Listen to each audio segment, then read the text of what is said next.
While the lion's share of the spotlight most often shines upon the Anarchs of the West Coast, wherever there is a Camarilla presence, so too will you find Anarchs opposing them. For now, we will expand our scope to observe the Anarchs in other territories, focused primarily on Europe, Australia, and the northern coast of Africa.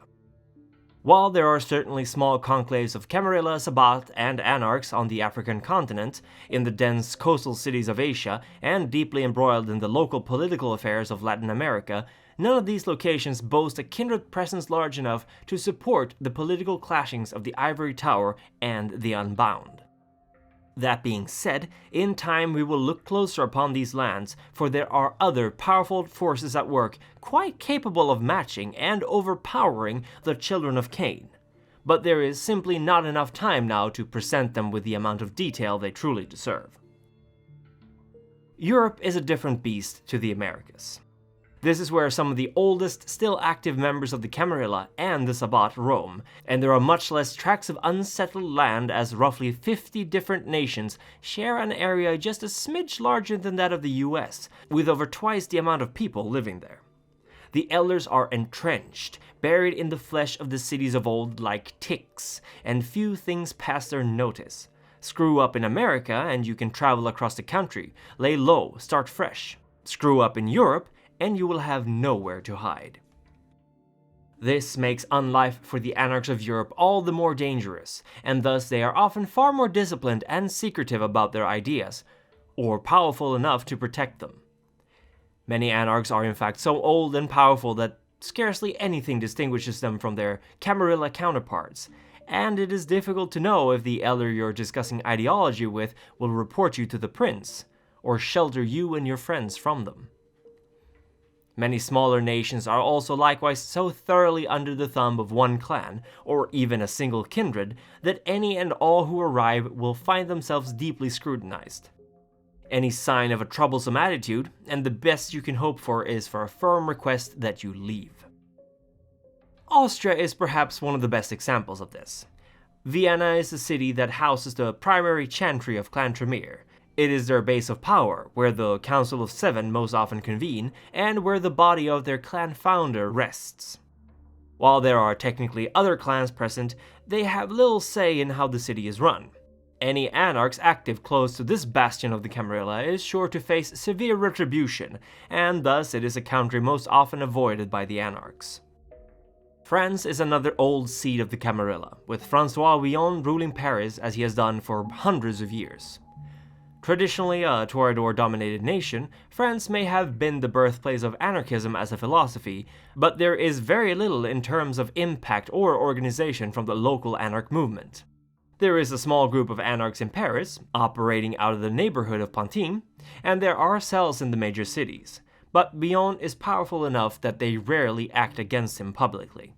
Corsica is somewhat of an exception to the low profile of the French Anarchs, as it remains firmly under the protection of an old gangrel Anarch named Antonino.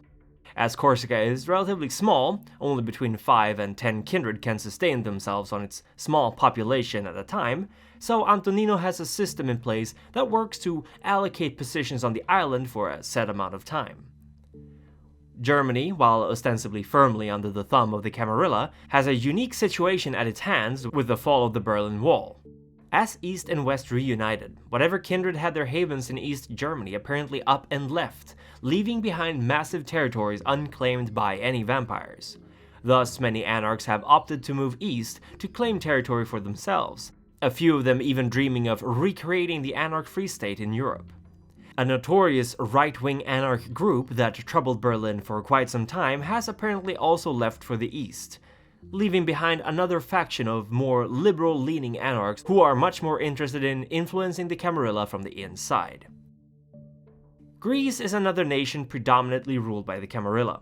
Traditionally Toreador and Ventrue territory, you will find little tolerance for upstarts and rabble-rousers in the birth nation of Western philosophy. While the many islands of the Greek archipelago do offer many aspiring Anarchs the possibility to start small, the Ventrue of Greece are often so old and powerful that they have means to sniff out Anarch meddling easily. Italy is perhaps one of the most dangerous nations to traverse as an Anarch, and if you publicly declare your allegiance, you are likely not long for this world, unless you are perceived as useful to one of the many ancient kindred living there.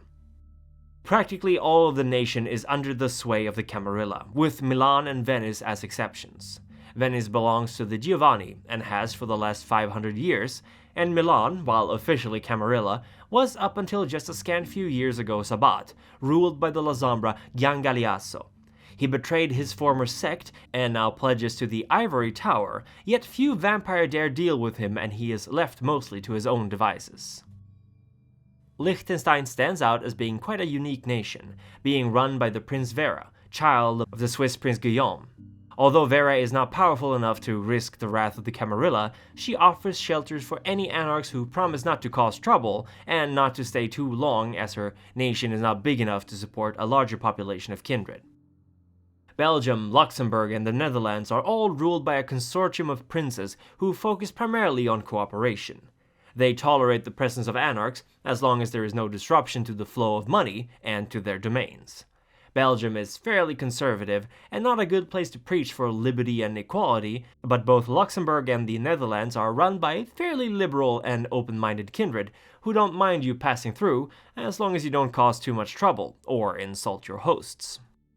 Portugal, while bordering the Sabbat-ruled Spain, remains under the sway of the powerful Prince Jorge Manuel de Gama, a Ventru who is relatively open-minded in regards to his visitors as long as his sovereignty is not threatened. Spain, meanwhile, remains a hotbed of conflict as it is the ancient homeland of the La Zambra. It is highly inadvisable for an Anarch to go there, as they will inevitably be caught up in the conflict and used as a pawn by either side, unless they are particularly crafty about it. Switzerland, while officially under the rule of Vera's sire, is mainly controlled by local Ventru, as Guillaume is rumored to have achieved Golconda, and thus has little interest in the affairs of others.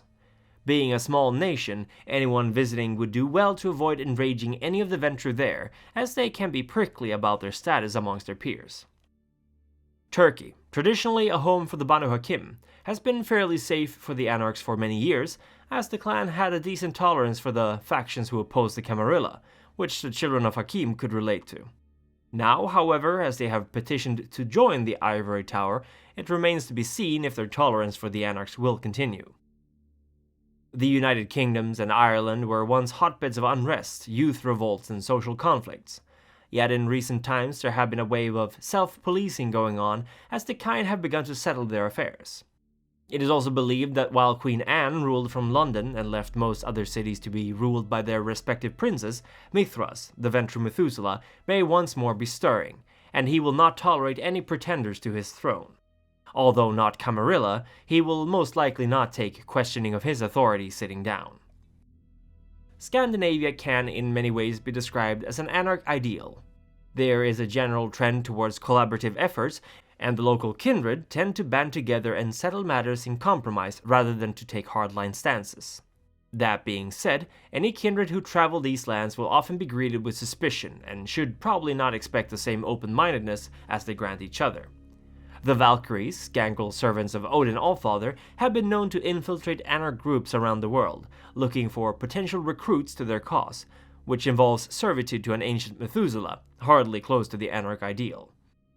It should be noted that many nations once under the sway of the Soviet Union have a significant population of Tzimitzi, and quite often Bruja. The Tzimitzi, being the ancient masters of these lands, are often insular and have little interest in neither mortal nor undead politics, aside from matters that involve them personally. Attempts to claim their land as your own, however, will likely result in you drawing their ire. In some countries, such as Bulgaria, there is close to no Camarilla presence, the Prince of Sofia being a great example of one of these ancient fiends. While the title may be similar to what the Camarilla uses, its implications are much older than the Ivory Towers.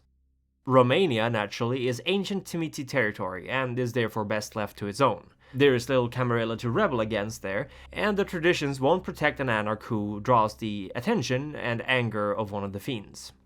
Other nations, like the Czech Republic, Slovakia, Hungary, and Poland, are instead more firmly in the hands of the Camarilla.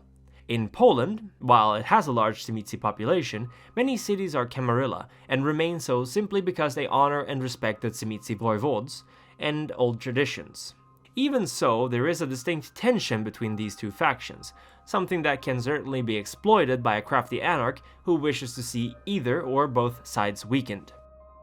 Russia, and those states closest to it, are still reeling from the rise and sudden fall of Baba Yaga. While she was in charge, untold forces of evil coalesced around her, and to survive you had to either lay very low indeed or swear allegiance to her. Now, with her disappearance, old Simitsi, surviving Bruja, and others are slowly beginning to crawl out of their hiding holes. As Russia is a massive nation, it is difficult for any Camarilla to cooperate effectively, thus making it relatively easy to establish an Anarch foundation and slowly build momentum without attracting the immediate attention of the Camarilla and its Justicars and Archons. Much like in Turkey, the Banu Hakim, as well as the followers of Set, generally have little trouble with Anarch presence in their lands unless it directly affects them. Morocco, Algeria, Libya, Egypt, and South Africa tend to be fairly tolerant of Anarch presence, and the Ashira, likewise, are open-minded to these leanings as long as it does not impose upon their beliefs and the general stability of the Middle Eastern domains.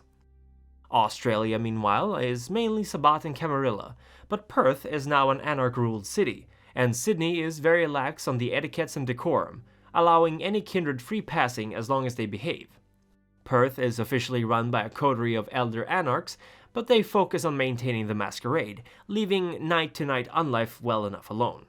Australia, to an Anarch, is relatively safe and forgiving, as long as they avoid the outbacks, which are still populated by creatures eager to kill vampires. As is clear, the Anarch movement finds itself forced to adapt to its locations. While we have not touched further upon the Americas, we will do so in the next video, and we will also learn more about some key players amongst the undead.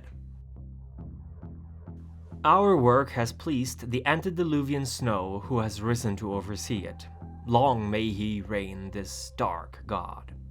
The Methuselah Aubrey Ayers, whose wisdom transcends the boundaries of our understanding, and her satanic majesty Dani, reborn through fire and ice, are likewise worthy of our devotion. We are truly blessed to serve such illustrious masters. The Council would also especially thank these Primogen for their contribution to its work. Maximilian S. Hardcastle, 06, Stonewolf 18, Joker Mun, and Cal Constantine.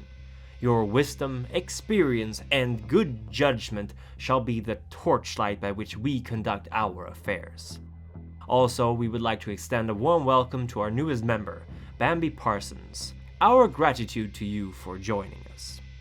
Our elders, Edward Reed, Dante the Canine, What's That Smells Its Blood, Remy Van Roy, and Gaslight88 shall receive our gratitude for their support and wise counsel, and we would also wish to send our thanks to the Ancile, Colin Gifford, Harry Wyckoff, Envy Hahn, and Adam Daw for their support. And last but not least, our stalwart neonates shall, as always, receive our appreciation for their services. And thank you for watching. Now be careful out there, for Gehenna may soon be upon us.